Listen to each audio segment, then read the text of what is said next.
Para ulama membagi tanda-tanda dekatnya hari kiamat dalam dua kategori, tanda kiamat besar dan tanda kiamat kecil. Salah satu tanda kecil dekatnya hari kiamat adalah mengeringnya sungai Efrat atau sungai Al-Furat. Sebelum melanjutkan menyaksikan video ini, kami ingatkan agar jangan lupa menekan subscribe dan lonceng notifikasinya.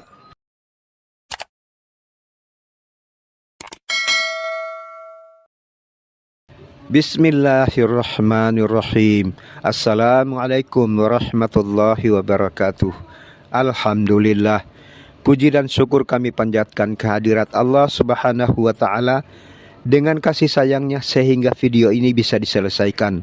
Semoga video ini bisa memberikan informasi yang bermanfaat dan meningkatkan iman kita. Kritikan dan saran sangat dibutuhkan untuk meningkatkan kualitas video selanjutnya.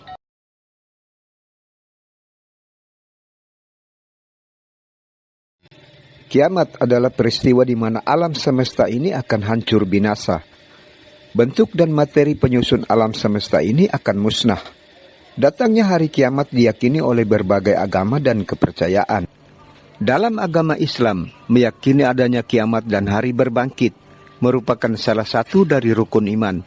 Sebagaimana terdapat di dalam Al-Quran surah Al-Baqarah ayat 4. Seorang muslim yang mengaku beriman tetapi tidak meyakini adanya hari kiamat dan hari berbangkit, maka keislamannya dinyatakan gugur. Dengan kata lain, orang tersebut sudah keluar dari Islam. Tentang terjadinya hari kiamat, tidak seorang manusia dapat menentukan detik, jam, tanggal, bulan, dan tahun terjadinya kiamat. Kiamat itu tidak datang kepadamu melainkan dengan tiba-tiba. Al-Quran surah Al-A'raf 187. Boleh jadi kiamat itu sudah dekat waktunya. Al-Quran surah Al-Ahzab 63. Namun demikian, Islam memberikan beberapa sinyal atau tanda dekatnya hari kiamat, tetapi tidak memberikan kepastian waktunya. Tanda-tanda dekatnya hari kiamat ini nampak dalam kehidupan manusia. Para ulama membagi tanda-tanda dekatnya hari kiamat dalam dua kategori, tanda kiamat besar dan tanda kiamat kecil. Salah satu tanda kecil dekatnya hari kiamat adalah mengeringnya sungai Efrat atau sungai Al-Furat dan munculnya deposit emas dengan konsentrasi sangat tinggi di dasar sungai Al-Furat yang mengering. Sungai Efrat dengan panjang 2.800 km merupakan sungai terpanjang di Asia Barat. Sungai Efrat yang dalam bahasa Arab disebut sungai Al-Furat dan juga sungai Tigris yang dalam bahasa Arab disebut sebagai sungai Dajalah adalah dua sungai terpenting dalam sejarah peradaban manusia. Dataran antara Furat dan Dajalah dikenal dengan sebutan Mesopotamia, negeri antara dua sungai. Kedua tepi sungai Furat dan Dajalah telah menjadi kawasan pemukiman penduduk sejak abad ke-30 sebelum Masehi. Sungai Furat bersama dengan sungai Dajalah mencatat sejarah panjang dalam peradaban kuno Mesopotamia. Banyak kota purba berdiri di tepi kedua sungai ini, seperti kota Mari, Sipar, Nippur, Suropak, Uruk, dan Eridu. Lembah kedua sungai ini membentuk pusat Imperium Babilonia dan Assyria. Sumber air sungai Efrat berada di kawasan timur Turki yang mengalir membelah pegunungan Taurus, melintasi kota Jarablus di Suriah, dan Al-Bukmal di Irak, dan bertemu sungai Tigris di Al-Qurnah yang disebut sebagai Shat al-Arab, dan bermuara di Teluk Persia. Dalam bahasa Sumeria, sungai Efrat disebut Buranuna, Parat dalam bahasa Suryan, Perat dalam bahasa Ibrani, Al-Furat dalam bahasa Arab, Firat dalam bahasa Turki dan Kurdi, dan Yeprat dalam bahasa Armenia. Pada bulan Februari tahun 2023, terjadi lonjakan drastis di mesin pencarian Google dengan kata kunci Euphrates River atau Sungai Efrat.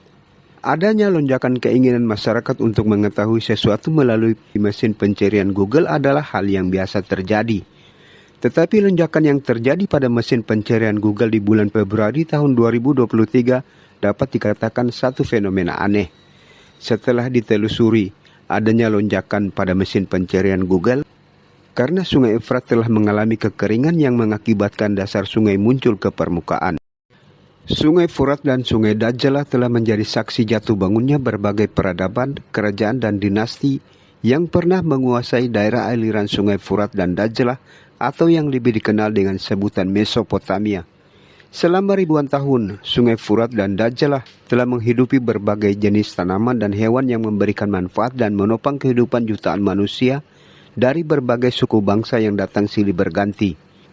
Dapatkah Sungai Furat mengering? Jika pertanyaan ini diajukan pada masyarakat yang hidup 1000 atau bahkan 100 tahun yang lalu, yang menetap di tepi Sungai Furat, mereka akan memberikan jawaban, Sungai Furat yang telah ada dan mengalir selama ribuan tahun tidak akan mungkin mengering. Namun kenyataan saat ini, Sungai Furat dinyatakan mengering.